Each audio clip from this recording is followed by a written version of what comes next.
어, 안녕하세요, 이남승입니다. 만나서 반갑습니다.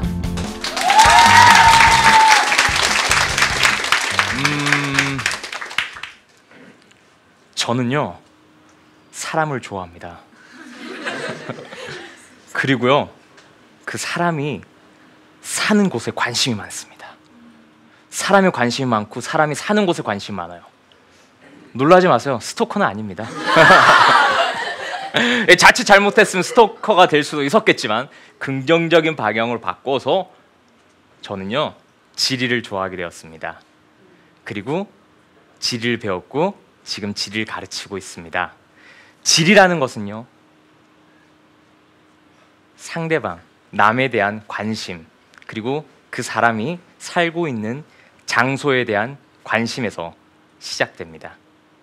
네, 오늘 이번 시간은요, 그대들이 살고 있는 곳, 우리나라에서 가장 많은 그대들이 살고 있는 도시인, 그리고 지금 오늘 우리가 여기 있는 이곳 서울에 대한 이야기를 해보고자 합니다. 서울의 모든 것, All That Seoul, 지금 시작합니다.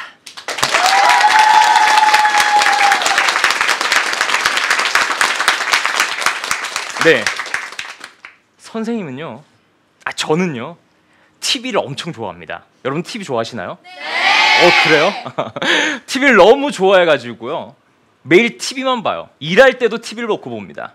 강의 준비할 때도 TV를 틀어놓고 이 강의 또 어떻게 녹여서 얘기해 줄까? 이런 생각도 하고요. TV 보는 걸 너무 좋아해요. 그런데 말이죠, 수능을 잘 보고 서울대에 합격하면서 좋았었던 일이 많았습니다. 서울대 합격 신나니까요. 근데 그 중에 제일 컸던 하나가 뭐였냐면요, 이제 내 마음대로 TV를 볼 수 있겠구나. 이런 생각이었어. 내 마음대로 TV 봐도 누가 뭐라 해. 그래서 갔죠. 선생님은요, 고향이 경남 진주입니다. 그래서 기숙사에 들어갔어요. 근데 그거 알아요? 기숙사에는 뭐가 없을까요? TV가 없어. 그래서 이 서울대 기숙사에 TV가 있는 곳이 있었습니다. 거기가 바로 어디였냐면요, 세탁소였어요. 빨래방, 런더리. 그래서 빨래를 되게 자주 했습니다. 깔끔해서가 아니라 왜 거기 가면 TV를 마음대로 볼 수 있으니까요. 그래서 TV를 막 보다가 열중해가지고요, 재밌었어 하고 그냥 와가지고 빨래를 놓고 온 적도 많습니다. 선생님 이만큼 TV를 좋아해요. 사람들 일반적으로 얘기를 하죠. TV는 바보 상자라고요. TV는 보면 안 된다고요. 근데 선생님 이렇게 생각합니다. 어떻게 사용하느냐에 따라서, 어떤 TV 프로그램을 보느냐에 따라서 그 바보 상자가 엄청나게 공부에, 학습에, 세상 살아가는 데 도움이 될 거라고 생각합니다. 여러분, 지금 여러분 뭘 보고 있죠? 스타 강사 특강을 보고 있습니다. 네, 많이 애청해 주시기 바랍니다. 네, 이번 시간은요, TV에 대해서 이야기를 시작해 볼 건데요, 여러분 혹시 그거 아세요? 평일 6시에 가장 시청률이 높은 프로그램이 뭔 줄 아세요? 어떻게 알아요? 혹시 그거 좋아해요? 네, 6시에는요, 선생님 TV를 정말 좋아하는데요, 정말 25년 정도 꾸준히 6시 이 시청률 깡패가 있습니다. 바로 6시 내 고향입니다. 6시 내 고향이 압도적으로 1등을 하고 있는데요, 왜 그럴까 선생님 생각을 해봤어요. 왜 그러냐면 그거였더라고요. 시골을 떠나와가지고 도시에 정착을 해서 삭막한 도시에서 일을 하는데 6시 내 고향을 보고 내 고향이야, 여기야 바로 내 고향이야, 이런 따뜻한 마음, 그리고 이 6시 내 고향에 나오는 할머니, 할아버지, 엄마, 아빠를 생각하면서 그래, 이런 곳이었어 내 고향은 하고, 내가 아닌 또 다른 사람들의 고향을 보면서도 마음을 따뜻하게 가지는 것 같습니다. 그래서 6시 내 고향 좋아하는 것 같아요. 그런데 말이죠, 선생님 TV를 앞서도 되게 좋아한다고 했는데요, 이상하게 6시 내 고향은요 잘 안 와닿아요. 재미가 별로 없어요. 나한테 맞지가 않아. 근데 아마 단언컨대 여러분도 마찬가지일 겁니다. 어머니는 좋아하시죠? 끄덕이십니다. 어머니도 좋아하시죠? 6시 내 고향 100% 다 좋아하시는 것 같습니다. 하지만 여러분들은 좋아할 수가 없어. 왜 그럴까요? 야자해서 그래, 야자해서요. 네, 우리가 생각하는 일반 어머니, 아버지들이 6시 내 고향을 보면서 느끼는 마음의 안도감을 느낄 수 없을 겁니다. 왜 우리 고향은 이 모습이랑은 조금 다를 것 같아요. 선생님은요 고향이 어디라고요? 경상남도 진주입니다. 경상남도 진주 선생님의 고향 집은요 바로 이렇게 생겼습니다. 아니고요. 바로 이렇게 생겼습니다. 아파트 삽니다. 아파트 사는 남자예요. 그러니까 이 고향이랑 매치가 안 되는 거예요. 6시 내 고향 뭐야? 아마 여러분도 그럴 겁니다. 왜냐면 우리들은 주로 고향이 바로 이곳이기 때문에 그렇습니다. 자, 멋있죠? 서울입니다. 서울에 대한 영상을 잠깐 보고 우리 서울에 대한 이야기를 조금 더 하도록 할게요. 이건 여러분들 EBSI 5분 사탐에 나오는 영상입니다. 오, 멋있죠? 와, 서울 행정구역. 우린 어디 있죠? 네, 종로구입니다. 네, 바로 서울입니다. 자, 그래서 이번 시간에 여러분들과 영상 보느라 정신이 없어요. 두 가지 내용에 대해서 얘기해 보겠습니다. 왜 우리 부모님들은, 어머니, 아버지들은 6시 내 고향을 보면 되게 마음이 와닿고 설레고 따뜻함을 느끼는데 왜 우린 그렇지 않을까요? 첫 번째, 왜 우리 부모님과 나의 고향은 다를까요? 첫 번째, 질문 다 대답하지 마요.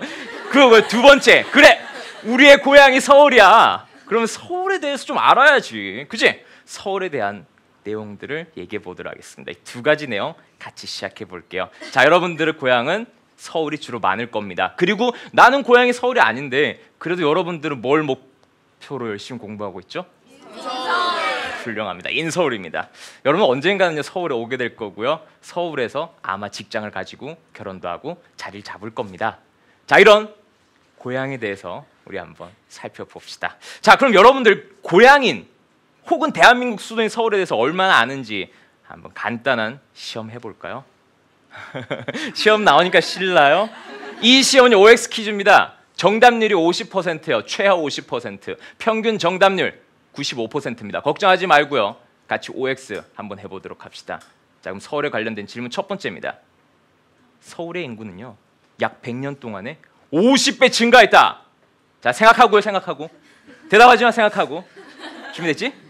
둘, 셋. 오! 맞나요? 이렇게 많이 증가할 수 있을까? 자, 내려주고요. 50배 증가할 수 있을까? 어머니만 대답을 안 하셨는데요. 어머니 어때요? 네, 맞아요. 50배 이상 증가했습니다. 서울의 인구가 가파르게 증가했어요. 그 증가한 이유가 도대체 뭘까요? 바로 거기에 우리와 부모님의 고향이 다른 이유가 들어가 있습니다. 자, 두 번째 질문 갑니다. 두 번째 질문입니다. 서울은요 조선시대의 도읍지였다. 셋. 네, 맞았어요. 오였습니다. 도읍지가 바로 뭐냐면요 영어로는 캐피털 시티, 수도입니다. 서울이 바로 조선시대의 우리 수도였죠. 근데 조선시대도 서울이라고 불렀을까요? 아니요. 어떻게 알아요? 아니요. 확실해요? 네. 아닌 것 같은데. 네, 기다리세요. 조금 이따 하도록 하겠습니다. 자, 세 번째 질문입니다. 애국가라, 애국가. 애국가 2절에 어떻게 나오죠? 처음에 남산 위에. 그 남산은 서울 N타워가 있는 그 남산입니다. 자, 고민 조금 더 해보셔야겠죠? 자, 갑니다. 둘, 셋. X? 다 옵니까? 네, 내려주세요. 네, X가 한 4병 있었습니다. 네, 요거의 답은 조금 이따 강의에서 알려드리도록 하겠습니다. 네, 소용없어요. 강의 때 알려줄 거야. 내 마음이야. 자, 갑니다. 자, 네 번째 질문입니다. 여의도 아시나요? 여의도? 네. 우리나라 금융과 정치의 중심지 여의도, 그리고 밤섬. 밤섬 알아요, 여러분들? 네. 영화 배경 무대였죠. 무슨 영화? 김시표류기입니다. 거기가 밤섬이야. 여의도 앞에 있어요. 그 밤섬을 건너면 여러분들이 가고 싶은 대학교가 나옵니다. 거기. 그래. 자, 그럼 해봅시다. 여의도 밤섬은 한강 개발로 조성된 인공섬이다. 인공섬 뭐냐면요 인공적으로 만든 섬이란 뜻입니다. 자, 둘, 셋.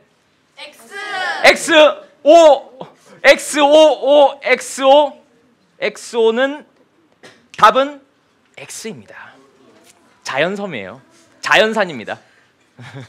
자, 자연산인데요. 자연산 섬인데요. 날 것의 섬인데요. 사실 완전 날 것의 섬은 아닙니다. 조금 변경됐어요. 우리 잘 아는 거 있잖아. 수능 끝나고 약간 변형하듯이 조금 변형된 섬입니다.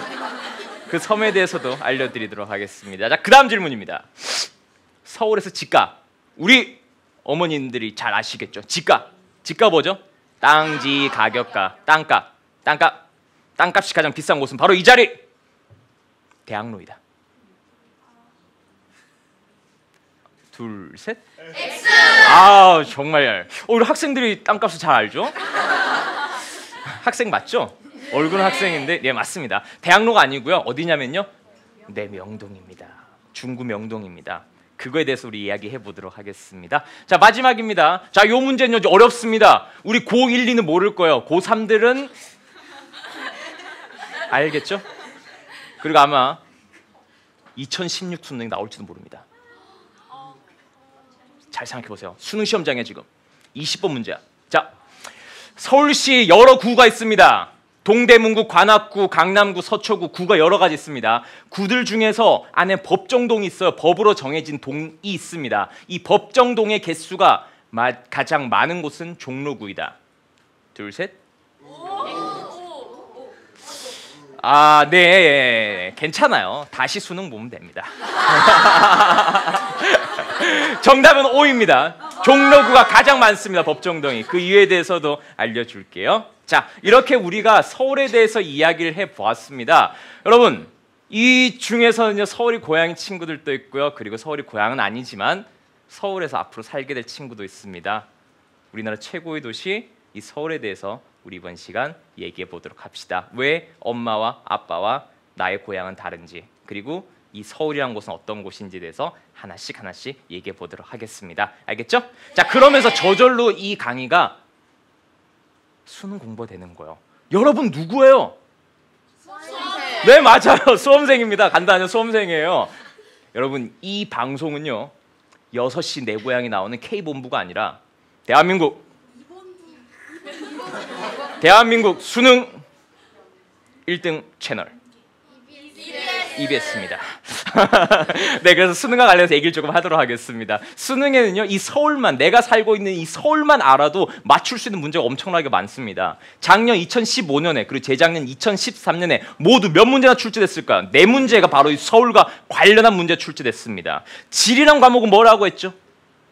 남에 대한 관심, 사람에 대한 관심, 그리고 그 관심 있는 사람이 살고 있는 곳에 대한 내용입니다. 우리가 살고 있는 이 서울에 대한 내용만 알아도 4문제는 맞출 수 있다는 거예요. 자, 그럼 들어가 봅시다. 네, 이런 문제 출제됐어요. 서울과 관련돼 있어요. 남자, 여자. 시험 봤어요?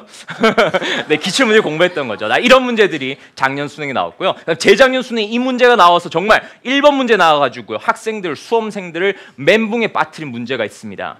1번 문제인데요, 일반적으로 이 관련된 주제가 평균 정답률이 80%가 넘어가는데 이 정답률은 50% 정도였습니다. 1번 문제라서 학생들이 멘붕에 빠졌던 그 문제에 대해서도 얘기를 조금 해보도록 하겠습니다. 어려운 내용이 아니고요, 그냥 서울에 대해서 관심을 가지고 서울에 대해서 알고만 있으면 풀리는 내용들입니다. 오케이? 자, 가봅시다.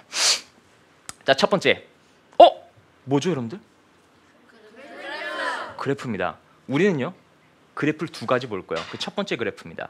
자, 이거 다시 볼까요?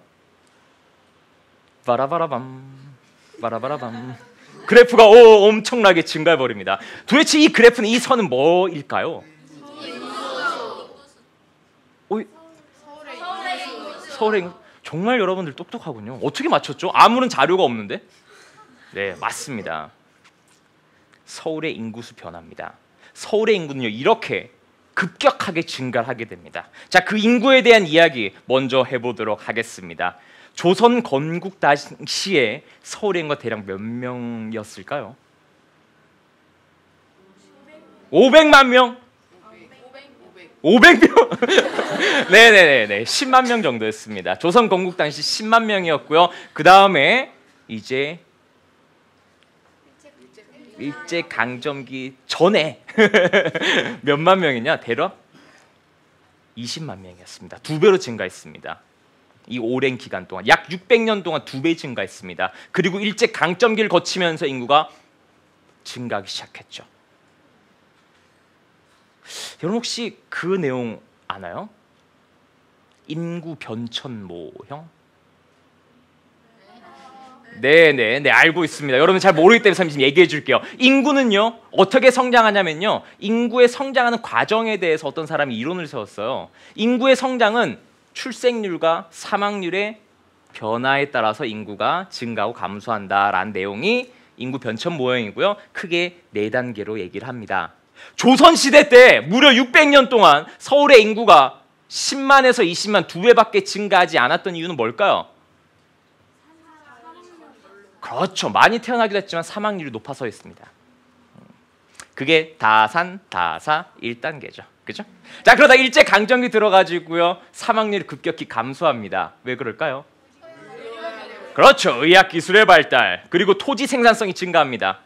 땅에서 많이 생산할 수 있는 거야, 우리 좋아하는 먹는 거를. 그러면서 사망률이 감소하면서 인구가 증가합니다. 요거를 다산 감소하는 사망률 2단계라고 합니다. 그렇죠? 그리고 이제 산업화를 거치면서 이촌양도는 이거랑 상관이 없고요.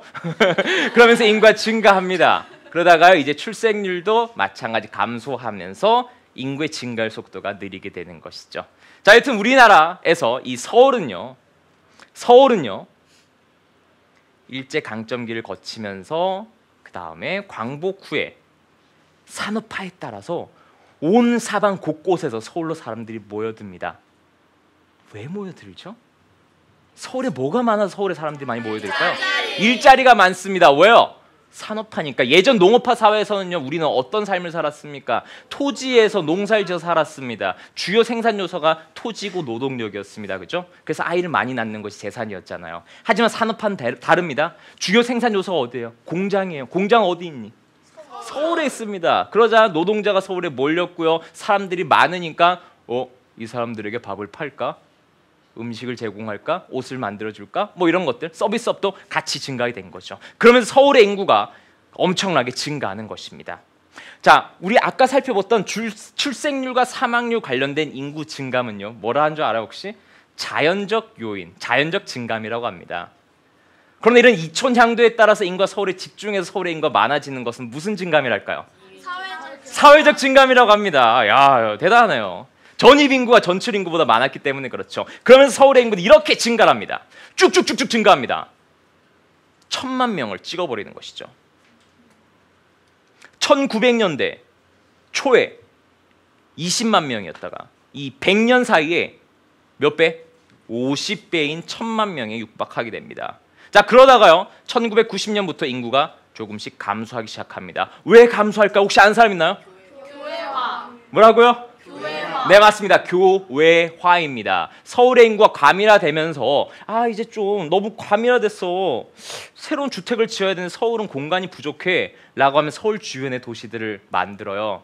그 도시들이 뭐라고 하냐면요, 90년대 처음 시작된 첫 번째 뉴타운, 1기 신도시입니다. 대표적으로 안 돼 있죠. 일산, 그렇죠. 일산에 선 친구들도 있고요. 또 중동, 부천 중동도 있고요. 중동에서 왔어요? 네, 그리고 분당도 있습니다. 성담의 분당. 이런 것도 1기 신도시고 여기에 인구가 서울에서 빠져나가는 것이죠. 그러면서 서울 인구가 감소하기 시작합니다. 이것이 바로 뭐라고? 교외화입니다. 영어로는요, suburban이라고 합니다. suburban이라고 합니다. urban, 도시의 서브, 주변 지역으로 인구가 빠져나간다는 것입니다. 인구와 기능의 교외화라고 하는 거예요. 알겠죠? 그래서 서울의 인구가 처음으로 감소합니다. 90년대 이후로요. 오케이? 자, 이것이 바로 서울의 인구입니다. 서울의 인구는 이렇게 성장했습니다. 즉 서울의 인구가 이렇게 급격히 성장은 다시 한번 뭐라고요? 이촌양도에 의해서 인구가 많이 유입되었기 때문에 그렇습니다. 우리 부모님들이 난 일하러 가야겠어. 어디로? 서울에. 새로운 삶의 터전, 난 일하러 가야겠어 해서 사람들이 많이 모였던 거죠. 그래서 부모님의 고향은 서울이 아닌데 우리의 고향은 서울이 된 겁니다. 그래서 명절이 되면요, 서울의 시가지 모습이 어떨까요? 조용합니다. 명절에요, 서울에 남아가지고요, 극장 가면 엄청 좋아요. 사람이 거의 없어요. 차도 하나도 안 막혀요. 왜? 우리 부모님들이 고향에 가고 우리들은 같이 고향으로 가기 때문에 그렇죠. 이래서 우리 부모님과 우리의 고향이 다른 겁니다. 뭐라고? 이촌향도 때문에 그런 겁니다. 알겠죠? 네. 좋습니다. 자, 그러면요, 서울 잘 안 먹네요. 자, 이 재작년 수능 문제인데요. 이 수능 문제에서 많이 틀렸던 이유가 이 선지에서 정답률이 엄청 낮았습니다. 바로 요거예요. 대동여지도인데요. A는 지도 제작 당시에 도읍지라는 선지가 많이 어려워했어요. 여러분 생각은 어때요? 맞을까요? 자, 이 문제를 풀기 위해서 이제 두 가지 내용을 알면 됩니다. 바로 이 지도는 대동여지도입니다. 조선 최고의 지도, 김종호 선생님 그린 지도인데요. 첫 번째는 이 지도를 보면 여긴 서울이 아니야, 무슨 소리야 라고 얘기를 할 수 있어야 됩니다. 서울은 모습이 이렇게 생겼지 않아요. 바로 서울은요 이렇게 생겼습니다. 이게 서울의 대동여지도입니다. 이게 우리가 살고 있는 고향인 앞으로 살아갈 서울의 모습입니다. 대동여지도요. 서울은요 최고의 명당이었습니다. 풍수지리상이에요. 그죠? 산이 그렇죠. 배산이면서 장풍득수. 훌륭합니다. 그래서 여기 보이면 삼각산이라고 보이죠? 네. 그래, 각은 몰라도 석삼이랑 산 외산은 알잖아. 그럼 삼각산이야. 이 삼각산이 뭐냐면요, 세 개의 봉우리가 있다라는 거예요. 바로 어디? 북한산입니다. 북한산 봉우리 큰 세 봉우리 했거든요. 이걸 삼각산이라고 해요. 북한산은 우리 지리에서 기반함이 화강암인 돌산이라고 얘기를 하죠. 그렇죠, 훌륭합니다. 우리나라 왜 화강암이 많죠? 중생대 지각 변동에 의해서 구조선에 마그마 관입되고 화강암이 많아서 있는 겁니다. 그런 내용이 있어요, 여러분들. 자, 여튼 이 북한산이고요. 여기서 기가 내려와가지고 또 한 줄기 따라서 기가 퍼집니다. 그러면서 보이나요? 백악 보이나? 백악. 네. 흰 백은 알잖아. 네. 그럼 대량 때려. 여기가 백악산이야, 백악. 여기가 오늘날 청와대 뒷산입니다. 그렇죠? 여기 청와대 여기 있어요. 그리고 백악산을 따라서 여기는 혹시 보이나요? 그렇죠. 훌륭합니다. 인왕산입니다. 인왕산과 쭉 내려오면 여기가 남산이 있어야 되는 남산이 아니라 세 글자예요. 네, 남산의 옛 이름이 목면산이라고 합니다. 이렇게 산을 따라서 네 개 큰 산을 따라 가지고요 서울에 성을 짓습니다. 그리고 이 성 안에가 바로 뭐냐? 서울이었어요. 한양이었어요. 한성이었습니다. 그리고 이 안을 네 개의 문 안이라고 해서 사대문이라고 한 거죠. 오케이? 네. 여기가 바로 남산이랑 목면산입니다. 자, 그래서 이걸 3D로 보면요 이렇게 됩니다. 그래서 서울은요 분지입니다. 산은 둘러싸인 분지예요. 이 남산은요 조선 시대까지만 해도요 이 사대문의 가장 외곽에 있는 산이었습니다. 가장 남쪽에 있는 산이었습니다. 혹시 여러분 그거 알아요? 우리 한국사 전 시간 했었죠. 조선 시대엔 통신 시설이 뭐가 있었어요? 봉화가 있었습니다. 산 꼭대기에 봉화가 있어가지고요 전국에서 어떤 난이 일어나면 봉화가 펼쳐서 아는 거예요. 그래서 봉화의 끝이 바로 남산이었습니다.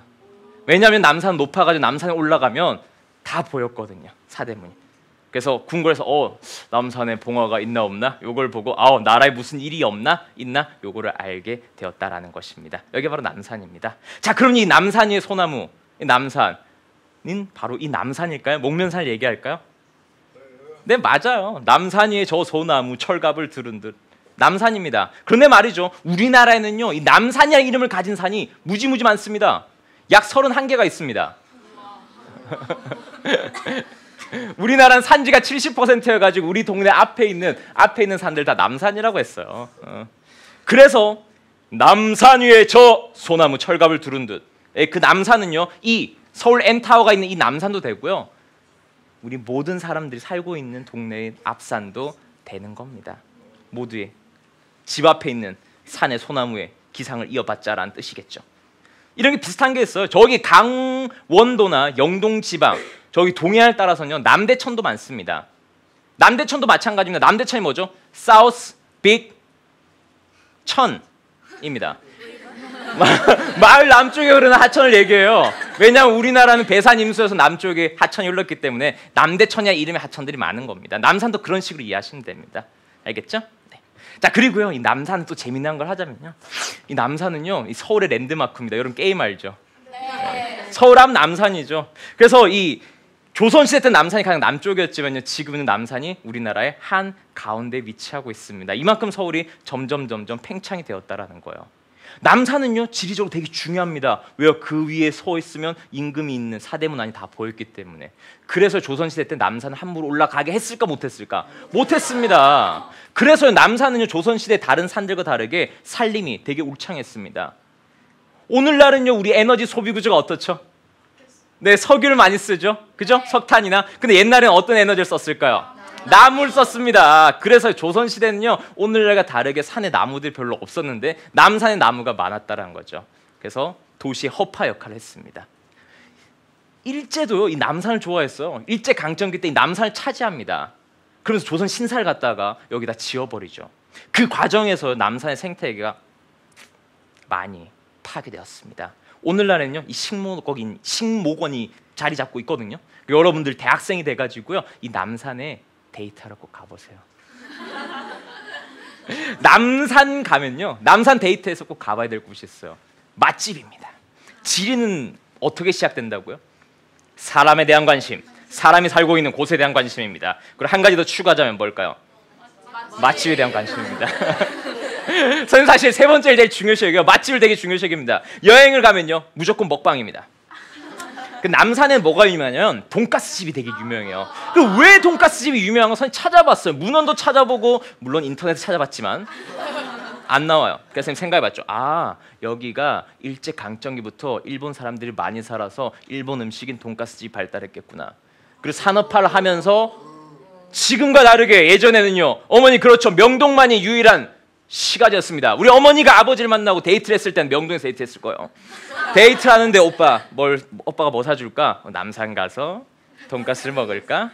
이러면서 그 집에 돈가스가 발달되지 않았을까? 라는 추측을 해봅니다. 여튼 여러분들 남산 돈가스 꼭 먹으러 가보십시오. 남산 내려오면요 또 장충동 있어요. 족발. 지린 뭐라고요? 먹을거리에 대한 관심이 시작됩니다. 네. 그래서 여러분 시간 나시면 남산이라든지 북한산이라든지 그리고 북악산 또 한번 가보시기 바랍니다. 그리고 이 안쪽을 사대문 안을 서울이라고 했습니다. 조선시대 서울을 했을까요? 자 지명으로 다시 돌아가 봅시다.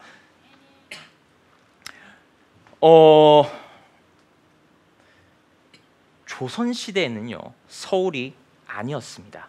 그럼 뭐였을까요? 서울이란 것은 지명이었을까요? 아니면 수도의 명칭이었을까요? 수도의 명칭. 네 맞습니다. 어떻게 알았죠? 조선시대 때 이 서울을 뭐라고 불렀냐면요. 아니 고려시대 때 뭐라고 불렀냐면요. 알아요 혹시? 네 고려시대 때 뭐라고 불렀죠? 한양? 한양 맞습니다. 한양이라고 불렀습니다. 그리고요 조선시대 때는요 한성이라고 부르고 공식 명칭으로는 한성부라고 불렀습니다. 일제 강점기 때는요 경성부라고 불렀습니다. 일제가 우리 한성부를 경기도에 속해 있는 하나의 행정구역으로 떨어뜨려 버렸습니다. 그러다가요 우리가 광복 후에 서울특별시라는 이름을 다시 갖게 된 거죠. 이러면서 서울이라는 이름이 펼쳐지게 됐습니다. 오늘날 서울이요. 자 그럼 이 서울의 이름은 어디서 유래되었을까요? 혹시 아시나요 어머니들? 자, 우린 고향이니까 알아야 돼요. 서울의 이름의 유래는 여러 가지 설이 있습니다. 그 중에 하나가 뭐냐면요. 아, 저기 신라 시대 때 신라의 수도를 뭐라고 불렀죠?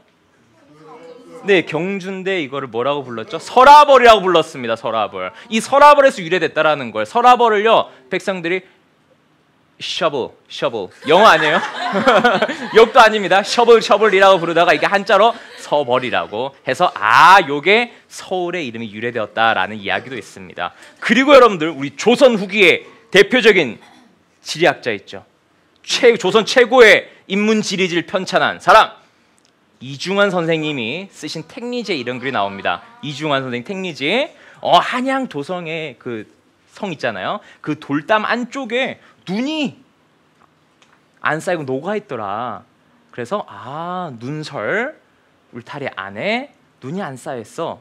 살기 좋겠다. 그래서 이걸 서울이라고 이름이 시작되었다라는 이야기도 있습니다. 뭐가 더 좋나요? 뭐 서울이 좋습니다.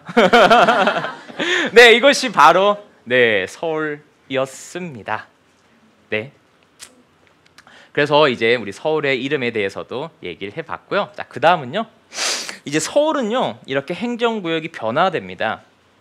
1911년에 한성부 도성 오부에서 점점 확대가 되는 거죠. 그러다가 이제 강남이 개발되고요. 오늘날의 행정구역을 변화하게 됩니다. 점점 커지는 거죠. 그리고 예전엔 남산이 서울의 맨 아래쪽이었는데 이제는요 서울의 센터에 위치하게 되는 것입니다. 그리고 이 서울 개발하면 빠질 수 없는 것이 바로 여의도가 있는데요. 여의도는 예전에 뭐였을까요? 네, 섬이었습니다. 섬. 여의도 섬이에요. 어떤 섬이었냐면요. 자유공야천은요 측방 침식에 따라서 유로 변경을 하죠. 그 과정에서 하천 한가운데 섬이 생깁니다. 그 섬을 뭐라고 하냐면요, 하천 가운데 있는 섬이라고 해서 하중도라고 했습니다. 하중도였어요. 모래섬이었습니다. 모래섬. 서울의 인구가 막 집중되다 보니까 서울의 주택은 부족하고 도로는 부족한데 서울의 인구가 많이 집중되다 보니까 이러한 것을 과잉도시라고 하고요. 서울시는요, 사람이 살 수 있는 주택을 택지를 확보해야겠다라는 생각에 여의도를 개발하기 시작합니다. 바로 하중도를요. 그러면서 여의도 앞쪽에는 또 다른 하중도인 밤섬을 깨부셔서 밤섬에 있는 흙이나 돌들을 가지고, 여의도 하중도는 물에 잘 잠기잖아요. 그죠? 그래서 높게 인공 제방을 쌓고 거기다가 사람들 택지를 개발하기 시작한 거죠. 그게 바로 여의도와 밤섬입니다. 그래서 여의도는요, 여의도에 제일 먼저 들어선 건물이 뭔지 알아요? 제1호 입주민이 바로 국회의사당이 제일 먼저 들어서게 된 거죠. 그리고 여의도는요, 이런 모습으로 개발해야겠다 많은 계획이 있었는데요. 박정희 대통령이 어느 날 여긴 여의도 광장 무조건 세워라, 텅 빈 광장을 세워라 해가지고 여의도 광장이 들어서게 되었습니다. 오늘 여의도 광장 시민공원으로 바뀌었죠. 데이트 코스로 좋은 것이요. 그리고요, 이 박정희 대통령이 나중에 얘긴데요, 이 여의도 광장을 전시 때는요 비행기 활주로로 사용하려고 계획했다라고 합니다. 서울엔 그런 곳들이 많습니다. 남산 1호 터널, 2호 터널 있죠. 전시 상황에서는 여기 서울의 인구 30만 명이 들어갈 수 있도록 계획했던 대피구였기도 합니다. 네, 이것이 바로 서울이었습니다. 네. 자, 그러면요 이제 또 다른 걸 보여드리도록 하겠습니다. 잘 보세요, 여러분들. 또 어떤 선이 나옵니다. 그래프가 나옵니다. 이 그래프는 뭘까요? 우리는요 처음에는요 인구가 급격히 성장하는 그래프를 봤습니다. 서울의 인구가 이렇게 드라마틱하게 성장했어. 산업화 2000년도에 따라서. 그지? 이 그래프는 뭐냐면요, 바로 서울이란 도시의 가운데와 외곽으로 갈수록 어떤 인구의 변화를 나타냅니다. 바로 상주인과 주간인구의 변화를 나타낸 것입니다. 이 그래프는요 조금 익숙하죠? 네, 이겁니다, 여러분들. 도심 서울의 센터에는요 인구의 차이가 많이 나요. 이걸 도심이라고 하는데 서울의 중심부는요 일자리가 많습니다. 업무 지역이 많아요. 낮에는 사람이 많습니다. 근데 밤이 되면 사람이 없어요. 왜? 야근만 할 수 없잖아. 집에 가서 잠을 자야 되잖아요. 그래서 인구의 차이가 이렇게 벌어지는 거예요. 그래서 도심의 높은 그래프가 바로 뭐냐? 낮 시간 동안의 인구인 주간 인구가 됩니다. 그리고요 이 녹색 그래프가 뭐냐? 밤엔 사람들이 없어요. 바로 상주인구 혹은 야간인구라고 합니다. 이 도심 지역에는 상주인과 주간인구의 차이가 많이 나타나는데 왜 이런 현상이 나타나죠? 그렇죠. 훌륭합니다. 그겁니다. 도시는 성장합니다. 서울은 성장했습니다. 뭐에 따라서? 산업화에 따라서, 이촌양도에 따라서 인구가 증가합니다. 점점 서울은 성장해지고요. 서울이 넓어지면서 남산이 끝이 아닌 센터로 되면서 서울 각 지역의 접근성이 달라집니다. 그죠? 접근하기 쉬운 성질이라는 거예요. 도시 어느 지역에서든 접근하기 가장 좋은 곳은 어딜까요?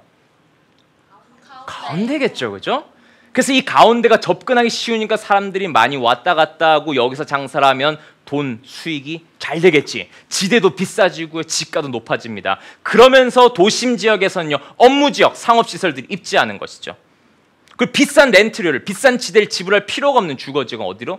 외곽으로 빠져나가는 것입니다. 이걸 뭐라고 하죠? 지리에 용해서 지역의 분화, 지역 분화라고 합니다.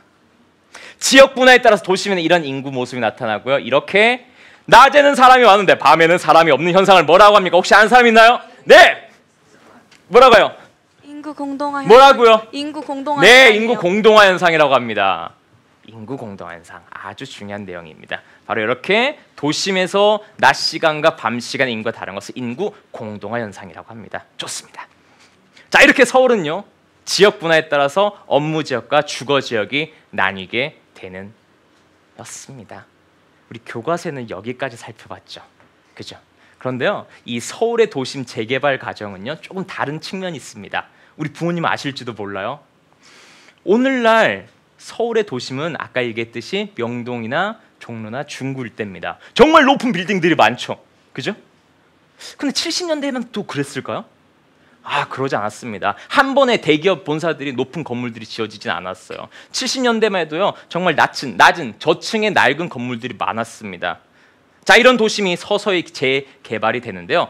어떤 일이 계기되느냐? 바로 이 사건이 계기가 됩니다. 66년에 미국의 린든 존슨 대통령이 옵니다.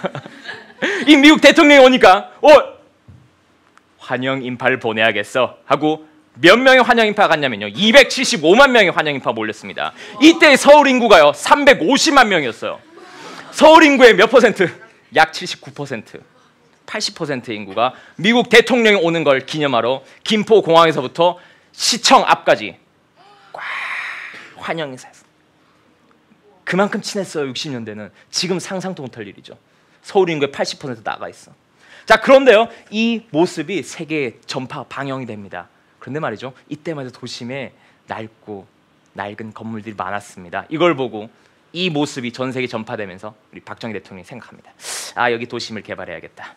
라고 하면 도심 개발이 시작이 됩니다.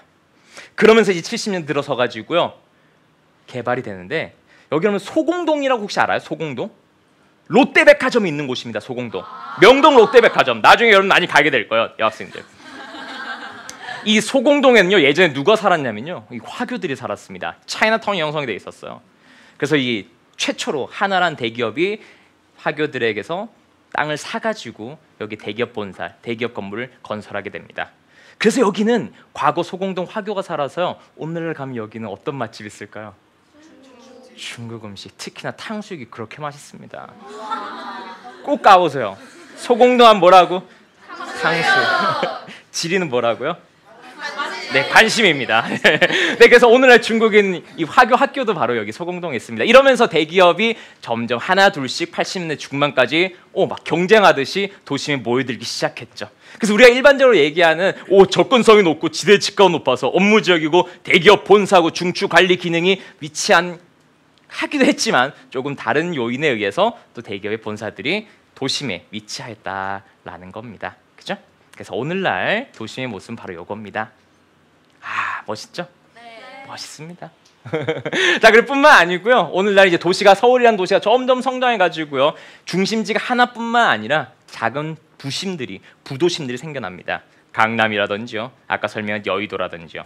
이런 것은 뭐라고 하느냐? 핵이 여러 개다라고 해가지고요, 다핵 구조라고 합니다. 이렇게 도시는 점점 성장이 되는 거야. 알겠죠? 자, 그래서 이 서울의, 우리 고향이 서울의 성장 과정을 생각해 보면 선생님은 좀 이랬으면 어땠을까라는 생각을 해봅니다. 만약입니다. 만약에 일제 강점기가 없었고, 만약에 6.25 전쟁이 없었더라면 600년 고도의 서울의 옛 모습이, 사대문 안의 모습이 그대로 보존되어 있고, 우리가 누군가에게 쫓기듯이 산업화에 목매지 않았더라면 그 사대문 안에 옛날 조선시대 600년 동안의 역사 문화재를 잘 보존하면서 새로운 도시를 개발할 때는 사대문 밖에 강남 지역에 멋진 신도시를 건설하면 좋지 않았을까라는 생각을 해봅니다. 여러분 어떤 모습을 좋아하나요?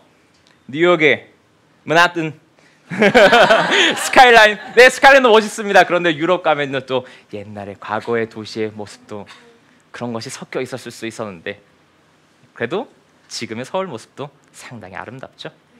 네, 맞습니다. 자, 그래서 마지막 얘기를 해볼까 합니다. 앞에서 얘기했듯이 2016 수능에 나올 수도 있는데요, 바로 법정동과 행정동 관련된 얘기입니다. 조금 어려울 거예요, 우리 고등학교 1, 2학년 친구들은요. 법정동은 뭐냐면요, 법으로 정해진 동의 이름을 얘기합니다. 법으로 이름을 정해줬어요. 그게 법정동이에요. 그래서요, 법정동에 사람들이 살고 있었는데 사람들이 빠져나갑니다. 어느 지역의 법정동에 사람들이 빠져나갈까요? 서울의 센터에 있는 업무적인 사람들은 여긴 주거 지역에 있을 수 없어, 집가가 비싸니까 다른 지역 이사를 많이 갔어요. 거기 어디? 종로구와 중구였습니다. 자, 법정동 많은데 사람들이 많이 없어졌어요. 보통 법정동 하나에는요, 뭐가 있냐면요, 그 지역 사는 사람들의 행정적 편의를 위해서 동사무소, 주민센터가 위치를 합니다. 사람들이 없으니까 주민센터 놀겠죠. 그래서 이는 행정적 편의를 위해 가지고요, 여러 개의 법정동을 하나로 묶어요. 행정이 유리하게. 이렇게 해서 만들어진 동 이름 뭐라고 하냐면요, 행정동이라고 합니다. 오케이? 그래서 업무 지역은요, 행정동 수보다 법정동 수가 많은 거예요. 왜? 여러 법정동이 합쳐서 하나 행정동이 되었기 때문에. 반대로 주거지역 있잖아요. 주거지역. 대표적으로 어디가 있을까? 주거지역. 서울대학교가 있는 관악구 같은 경우는요. 사람들이 유입 많이 됐습니다. 노원구도 마찬가지고요. 양천구도 마찬가지고요. 사람들이 많이 유입되니까 기존에 있는 법정동에 사람들이 많으니까 우와, 주민센터 일할 게 너무 많아라는 거죠. 그러면서 새롭게 행정적 편의를 위해서 행정동이 이렇게 쪼개진 겁니다. 하나의 법정동이 하나의 법정동, 목동이 목 1동, 목 2동, 목 3동, 봉천 1동, 봉천 2동, 봉천 3동, 봉천 4동, 봉천 5동, 봉천 6동으로 막 쪼개진 겁니다. 그래서 주거 지역인 서울의 외곽 지역의 구들은요. 법정동과 행정동 중에서 어떤 수가 더 많을까요? 아, 훌륭합니다. 여러분들 2016 수능 20번 문제를 맞췄습니다. 네, 그런 겁니다. 그래서 아까 질문이었던 도심인 종로구에 법정동이 제일 많다라는 거고요. 여러분 법정동에 비해 행정수가 가장 많은 것은 뭐 기억할 필요는 없습니다. 네, 관악구가 제일 많습니다. 네, 이런 내용입니다. 자, 여러분 우리는요 서울에 대해서 두 가지를 살펴봤습니다. 첫 번째 뭐였죠? 왜 부모님과 나의 고향이 다를까요? 왜 그렇죠? 맞아요. 이촌양도에 의해서 우리 부모님이 고향을 떠나서 일자리를 찾으려고 서울로 왔습니다. 그리고 우리는 그 부모님의 덕분에 부모님 열심히 일해서 서울에서 자리를 잡고 열심히 일하셔서 우리는 서울에 태어나서 지금 공부를 하고 있고요. 그래서 다른 겁니다. 그렇죠? 그리고 우리는 앞으로 이 서울에서 고향이고요. 서울에서 살아갈 거고요. 자, 두 번째입니다. 서울에 대한 내용들. 우린 두 가지 그래프로 살펴봤어요. 첫 번째, 인구 증가하는 거. 그리고 서울의 가운데인 도심과 서울의 외곽 지역인 주변 지역의 상주 인구와 주간 인구의 차이를 살펴봤습니다. 이걸 통해서 이 지역은 일자리가 많은 지역이야. 이 지역은 주거 지역이 많은 지역이라는 것도 얘기해봤죠. 그렇죠? 그리고 우리 부모님들은 잘 알고 있으나 왜요? 서울이 성장하는 과정을 옆에서 지켜보셨어요. 여의도가 어떻게 성장했는지, 여의도 광장에 처음 개발되고 얼마나 많은 인파들이 몰렸는지, 남산은 어떻게 개발되고 있었는지, 강남은 어떻게 개발되었는지. 하지만 우리들은 잘 모르잖아요. 그거에 대한 이야기도 조금 해보았습니다. 네. 질이라는 것은요 바로 이겁니다. 그대가 사는 곳에 대한 관심에서 바로 이 지리는 시작됩니다. 거기서 시작되고요. 어떻게 보면 지리 공부는요 거기서 끝이 납니다. 그게 답니다. 그리고 이걸 통해서 나에 대해서 더 잘 알 수가 있는 것이고요. 자, 여러분들 수능 EBS니까요. 수능 한국지리 공부도 마찬가지 가능합니다. 간단합니다.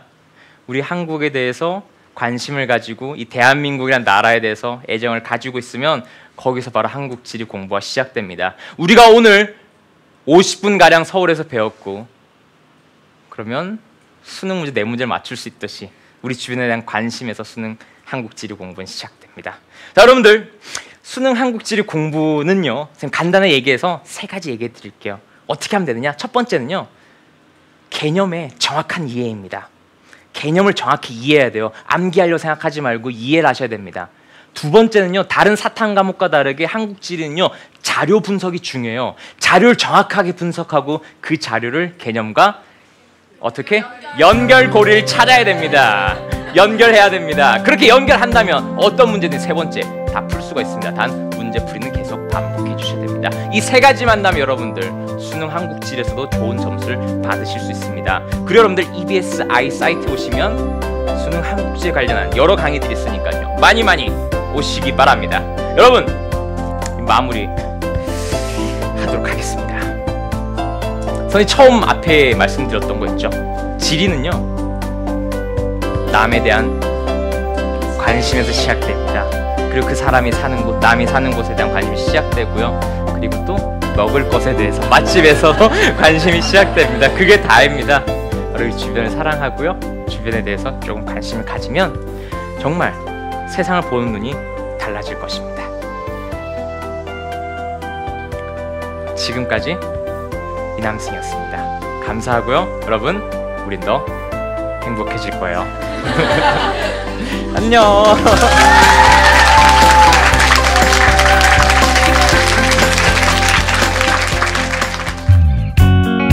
오늘 너무 좋았었고요. 정말 황홀했어요. 그리고 제가 원래 한국지를 굉장히 어려워했었는데 선생님 덕분에 쉽게 공부할 수 있어서 너무 기뻤고요. 이남 선생님 존경합니다. 화이팅! 이남 선생님 강의도 잘해주시고 너무 잘생기셨어요. 강의 너무 좋았고 선생님 사랑해요.